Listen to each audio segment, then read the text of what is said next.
tout comme vous, je suis peut-être pas un libre penseur, mais je suis un penseur libre, ou j'essaye de l'être. Je dis à mes propres corélégionnaires, je ne veux pas être un bon musulman, mais j'essaye d'être un musulman bon. Vous savez, il suffit simplement par moment de déplacer l'épithète pour accentuer davantage le sens d'une expression.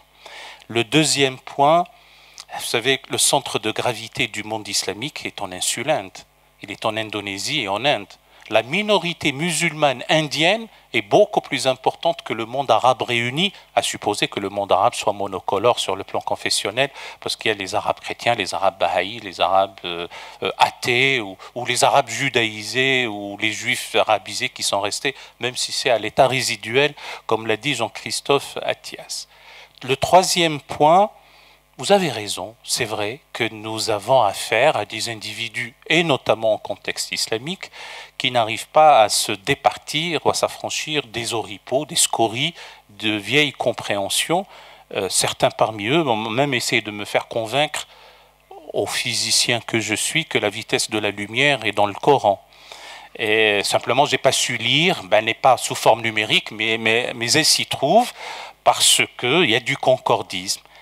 Alors, quatrième point, oui, il faut se hisser aux exigences de son temps. C'est ça une des définitions de la modernité, même si la nôtre, enfin celle actuelle, est dépassée. Et j'aime parler de métamodernité ou de transmodernité que de postmodernité. Mais là, ce sont des subtilités dans lesquelles je ne veux pas entrer.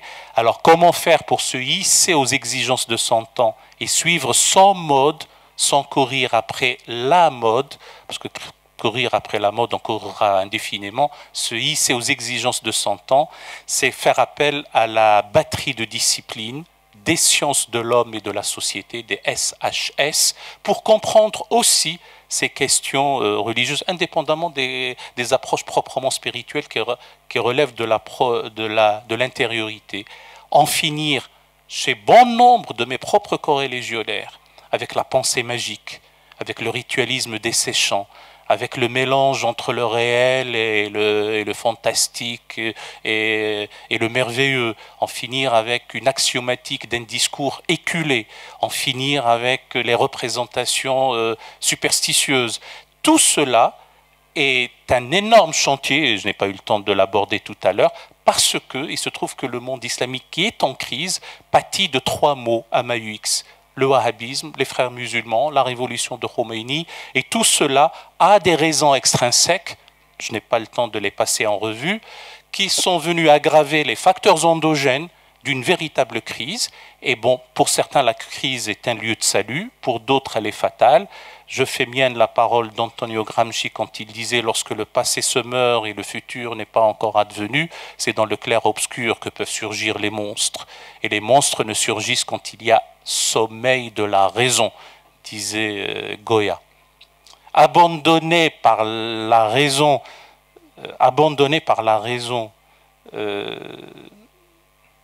l'imagination engendre des monstres impossibles, unis à elle, elle devient la mère des arts et des merveilles.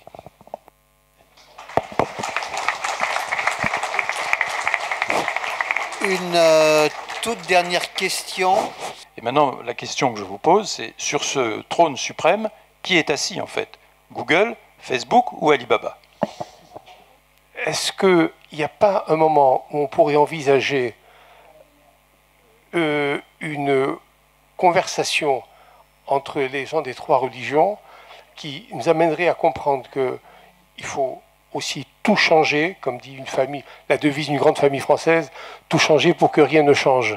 C'est-à-dire qu'on repense les choses pour découvrir à chaque fois, en fonction, tu disais très justement, des progrès de la science, les réponses qu'on attend. En fait, j'aurais une question pour les 3 intervenants. Donc 2 questions même. La première, j'essaie d'aller vite. Est-ce que vous pensez, en Occident en tout cas, qu'il n'y aurait peut-être pas une prochaine guerre des religions qui pourrait arriver, comme on avait pu avoir les croisades à l'époque? Et la deuxième question, c'est que, alors, c'est intéressant parce qu'on nous dit qu'il faut toujours interpréter les textes, mais c'est aussi, on peut toujours s'offusquer contre ceux qui vont, aussi savants soient-ils, qui le revendiquent, qui font interpréter entre guillemets mal les textes, voilà, pour légitimer la violence, etc., etc. Alors, on pourrait en parler 10 ans. Est-ce que moi, je vous demande si ce ne serait pas intéressant, dans une réforme des 3 religions, de ne pas sortir une nouvelle édition, peut-être utopiste, hein, du Coran, du Talmud, de la Torah ou de la Bible, mainstream en fait, dans un avenir proche, où peut-être au moins les nouvelles générations ne se poseraient pas la question si on pourrait éliminer peut-être dans ces passages énormément de passages homophobes, antisémites, des passages de guerre.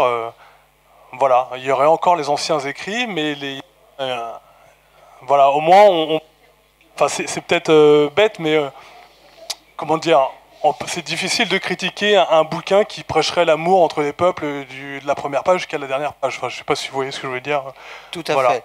Donc, Voilà. nos intervenants ont bien noté votre question. Peut-on modifier les livres saints à l'origine de nos 3 religions monothéistes? Une dernière question. C'est une remarque aussi peut-être. J'ai pris au sérieux le fait qu'il était question du futur des 3 monothéismes, et j'avais eu l'occasion d'en débattre à l'antenne avec Khaled Bencher.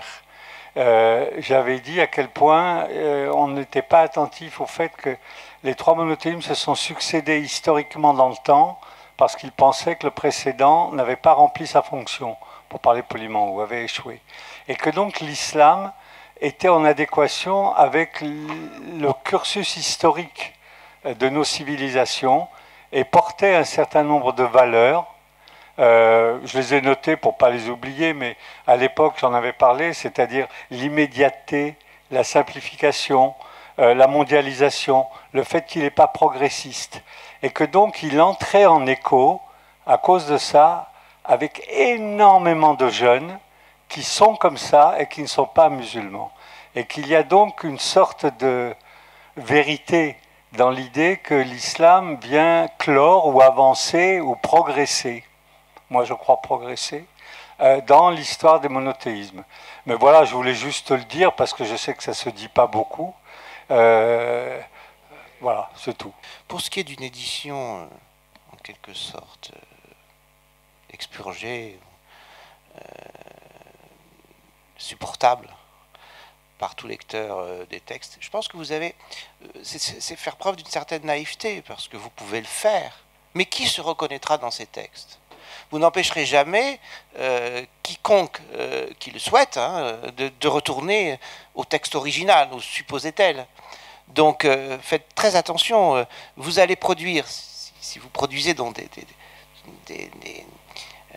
des éditions, disons, compatibles avec notre vision des choses, vous allez produire un texte qui n'aura d'autorité que pour ceux qui finalement ne lui en reconnaissent aucune.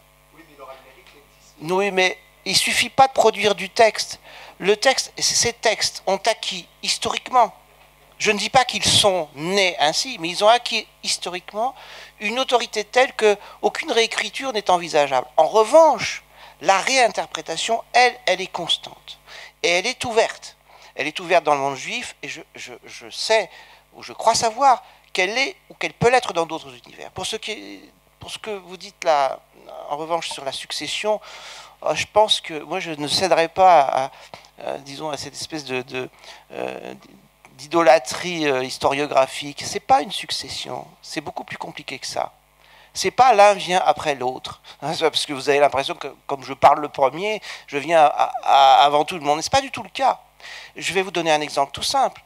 Le judaïsme tel qu'il est aujourd'hui ne serait pas ce qu'il est aujourd'hui s'il n'avait pas connu en quelque sorte les défis que lui ont opposés le christianisme et ensuite l'islam. À savoir que le judaïsme tel qu'il est aujourd'hui, tel qu'il se pense, il a des racines. On pourrait très bien organiser, peut-être avec un peu le sens de la provocation, un colloque sur les origines chrétiennes du judaïsme, sur les origines islamiques du judaïsme. Donc si vous voulez, historiquement, il y a des effets d'interaction entre ces différentes traditions qui empêchent de les penser isolément l'une de l'autre et qui empêchent même de les penser comme se succédant l'une l'autre.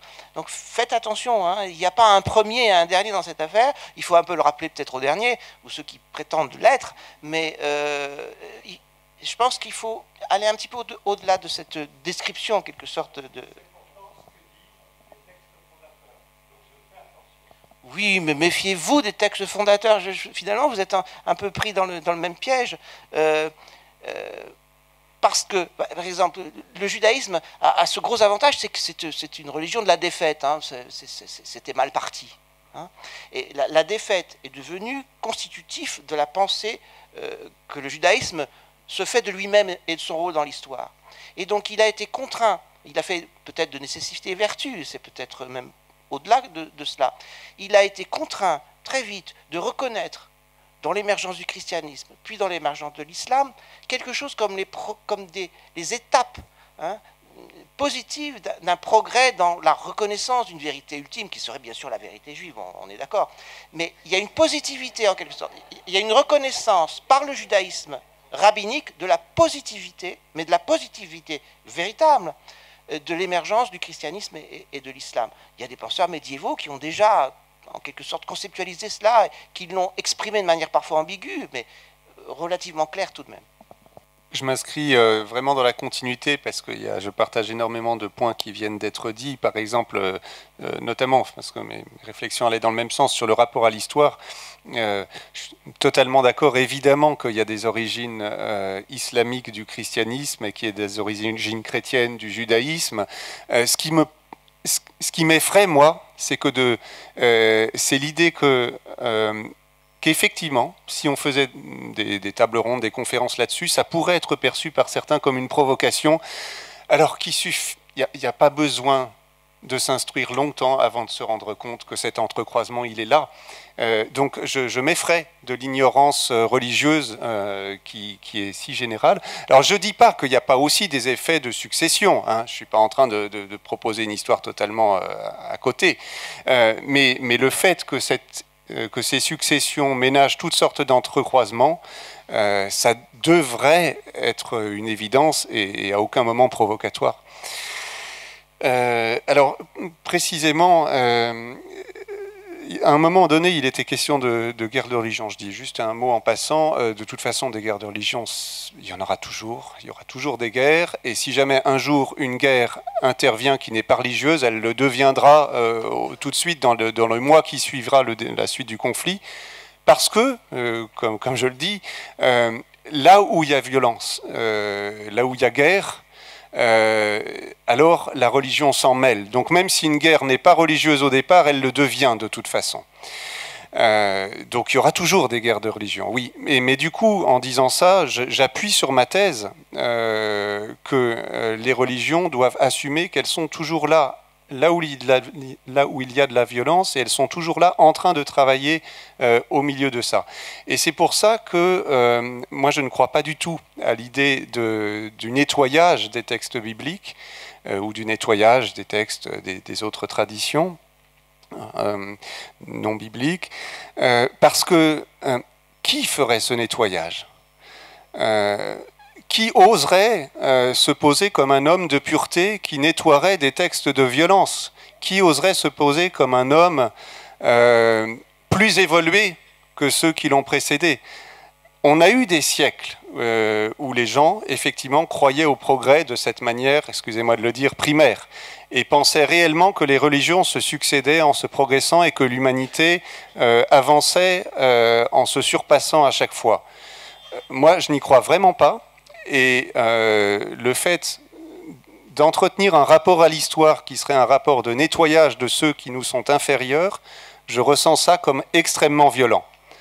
Une violence bien plus grande que celle qui est dans les textes. Donc, pour moi, la voie que je trouve plus prometteuse dans ce combat acharné contre la violence consiste à savoir que quand je suis choqué par la violence d'un texte, c'est juste le miroir d'une violence peut-être encore plus grande que je trouverais chez moi. Et du coup, au lieu de nettoyer le texte, j'irai me nettoyer moi-même et ceux qui sont avec moi dans le présent.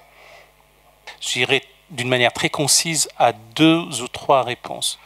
Bien sûr, sur le service public, si on pouvait avoir de temps à autre des rencontres œcuméniques, etc., ça serait formidable. C'est vrai qu'il y en avait du temps du regretté José Eisenberg, que Dieu ait son âme, il nous a quittés le 8 décembre de l'année écoulée. Si c'était possible de renouveler ça et de rendre ça plus fréquent, ce serait une bonne chose et votre serviteur y souscrira véritablement. sur les ondes de la radio, oui, il faut voir simplement avec les autres protagonistes. En tout cas, moi j'y suis favorable. La deuxième question, c'est celle soulevée par Izzy. Comme j'ai promis qu'il faut être concis, j'aime évoquer les traits d'union. Je puis vous assurer que le trait d'union entre judéo-islamique, même si c'est méconnu de nos jours, a une forte prégnance dans l'histoire, indépendamment des questions théologiques. Premier et Second Testament, écrits vétéro-néo-testamentaires, du point de vue civilisationnel, culturel, d'approche, vision du monde. Un Allemand aurait dit une Weltanschauung. Elle était partagée par des juifs et par des musulmans, pas uniquement en Andalousie et Cordoba, et je ne dis pas qu'il ne faut pas magnifier à juste raison ce qui s'y passait, mais aussi en Asie centrale, mais aussi dans cette région en Transoxiane. Et cette forte prégnance est là, à tout point de vue, du point de vue culturel, du point de vue aussi religieux. La distance culturelle entre un juif de Constantine et un musulman de Constantine est quasi nulle, j'ajoute quasi par précaution, alors que la distance culturelle entre un musulman de Rabat et un musulman de Peshawar est abyssale. Donc, les mêmes goûts culinaires, les mêmes goûts musicaux, les mêmes façons, les mêmes noces. Donc, quand je vois les noces juives de la Croix, bon, c'est vrai que c'était au Maroc, si je cache la légende, je ne peux pas distinguer s'il s'agit de noces juives ou de noces arabo-musulmanes, comme on dit. Donc ce travail-là est aussi à connaître, et c'est vrai que Michel Serfati m'avait dit une fois, « Ah mais oui, vous pensez parler en dernier, vous corrigez le brouillon et vous avez la copie finale ». Peut-être que certains de mes corréligionnaires eussent été tentés par cette vision à travers l'histoire, et c'est indéniable. Mais je puis vous assurer que aussi il y a cette notion de Dieu parle aux hommes, il leur parle via Moïse, il parle en se faisant homme parmi les hommes, et puis il dicte, si je puis dire, sa parole aussi. Donc ce sont des abords qu'il faudrait avoir d'une manière froide, faisant preuve de discernement, une distanciation, d'une manière apaisée, etc. Je finis avec l'histoire des textes. Je ne suis pas sûr qu'il faille aussi réussir même à les expurger. Parce que ces mêmes textes nous ont donné un émir Abdelkader qui dit pardonner, parce que pardonner, ça fait convertir les cœurs. Ces mêmes textes qui nous donnent Daesh, et ce sont ces mêmes textes qui donnent un Saladin qui dit lui aussi pardonner, car pardonner, ça fait convertir les cœurs. Donc de quoi s'agit-il? S'agit-il d'une éducation à l'altérité confessionnelle, d'une éducation à l'amour, de savoir relativiser le texte à son contexte et ne jamais l'utiliser comme un prétexte pour un nouveau contexte, sinon on prend en otage le texte.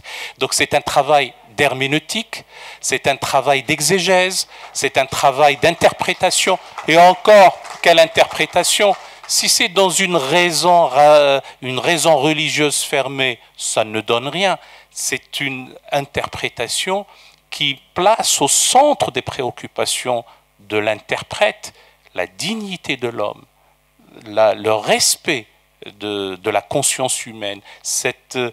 J'ai fini mon propos par l'humanisme. Donc ce qui va dans le sens de ce respect de cette dignité humaine est considéré comme spirituel, religieux, valide. Ce qui l'altère, ce qui l'aliène, ce qui le piétine, ce qui le ratatine, eh bien, n'est pas considéré ni comme religieux, ni comme spirituel, ni comme islamique. C'est ce travail-là qui incombe aux imams, aux dignitaires, les hiérarques religieux qui prétendent parler en nom de telle ou telle tradition, et c'est ça leur responsabilité.